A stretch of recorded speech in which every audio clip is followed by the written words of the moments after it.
Aplix, tontonannya anak kedokteran.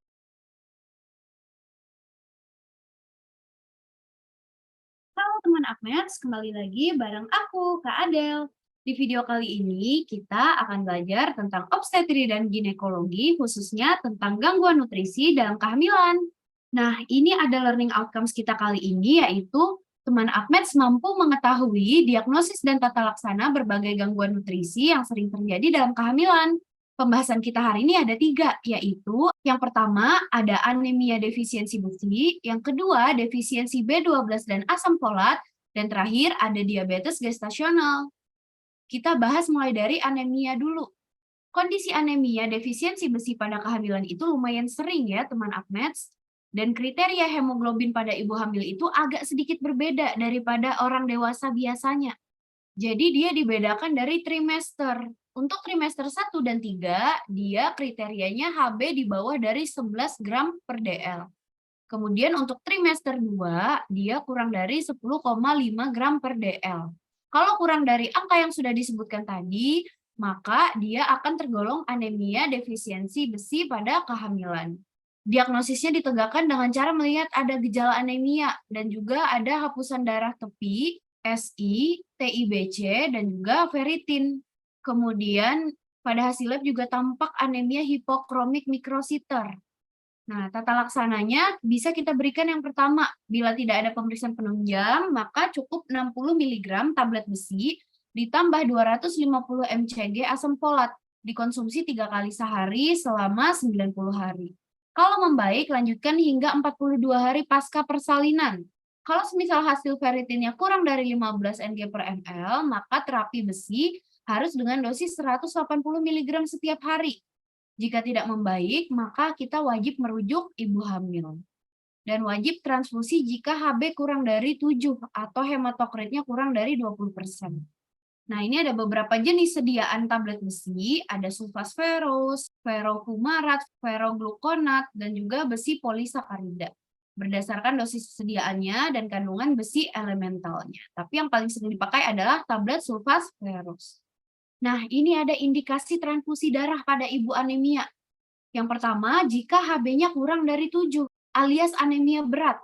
Kemudian yang kedua, anemia karena perdarahan antepartum atau postpartum. Terakhir, jika tidak ada respon dari terapi oral atau parenteral. Oke, bahasan selanjutnya adalah defisiensi B12 dan asam folat. Jadi, kita lihatnya dari hapusan darah tepi. Nah, dia tampak anemia, tapi makrositik hiperkromik. Ini khas untuk defisiensi B12 dan asam folat. Tata laksananya tentu saja diberikan asam folat 1 kali 2 mg dan vitamin B12 1 kali 250 sampai 1000 mcg. Komplikasi pada defisiensi asam folat bisa meningkatkan resiko terjadinya NTD atau neural tube defect. Bisa terjadi spina bifida, seperti pada gambar di samping. Ini contoh dari spina bifida yang open defect. Selanjutnya, ada bahasan kita yang terakhir, yaitu diabetes mellitus gestasional atau DMG. Nah, ini adalah keadaan intoleransi karbohidrat yang memiliki awitan atau pertama kali ditemukan pada kehamilan itu. Nah, faktor risikonya apa? Pada orang obesitas, intoleransi glukosa, dan riwayat DMG sebelumnya, lahir bayi cacat, atau lebih dari 4.000 gram sebelumnya. Nah, tata laksananya apa? Tentu saja hanya boleh insulin. Jadi ibu hamil itu yang boleh diberikan terapinya adalah hanya insulin. Tidak boleh diberikan terapi oral pada ibu hamil sama sekali. Nah, ini ada algoritmanya nih. Kalau ibu hamil, dia punya faktor risiko nggak? Kita lihat apakah dia obesitas, riwayat DM sebelumnya, kemudian glukosuria, riwayat keluarga dengan DM, apakah ada riwayat abortus berulang, atau riwayat melahirkan dengan cacat bawaan, atau melahirkan bayi lebih dari 4.000 gram, atau bahkan ada riwayat preeklamsia. Kalau semisal iya, maka kita wajib periksa GDS, atau gula darah puasa, di kunjungan antenatal pertama. Nah, kita lihat GDS-nya lebih dari 200 mg per DL nggak?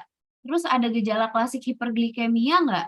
Atau gula darah puasanya lebih dari 126 mg per DL, atau kadar gula setelah 2 jam TTGO lebih dari 200 mg per DL juga, atau bahkan HbA1c-nya lebih dari 6,5%. Kalau iya, berarti fix orang ini menderita diabetes mellitus gestasional. Kalau semisal tidak, maka kita wajib melakukan TTGO, tes toleransi glukosa oral, di usia kehamilan 24 sampai 28 minggu.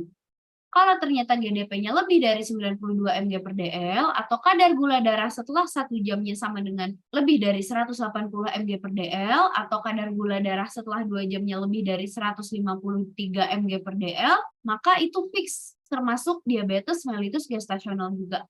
Kalau enggak, ya berarti ibu hamil ini normal.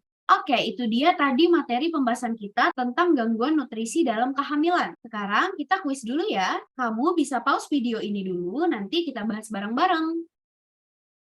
Oke, pertanyaannya adalah apakah tata laksana yang perlu diberikan untuk menghindari kondisi tersebut? Nah, Ibu Hana, 30 tahun, G2P1A0, datang untuk ANC. Diketahui pada kehamilan pertamanya, anak Ibu Hana terdapat benjolan di tulang belakang. Nah, ini berarti dia ada benjolan di tulang belakang, kita curiga dia ada NTD atau neural tube defect, ke arah misal spina bifida. Jadi yang harus diberikan untuk menghindari dari kondisi yang sama pada kehamilan sebelumnya gimana ya? Oke, jawabannya adalah asam folat 4 mg. Oke, materi kita sudah selesai. Kita lanjutkan di video berikutnya ya. Sampai jumpa teman Upmates. Bye-bye. Uplix, tontonannya anak kedokteran.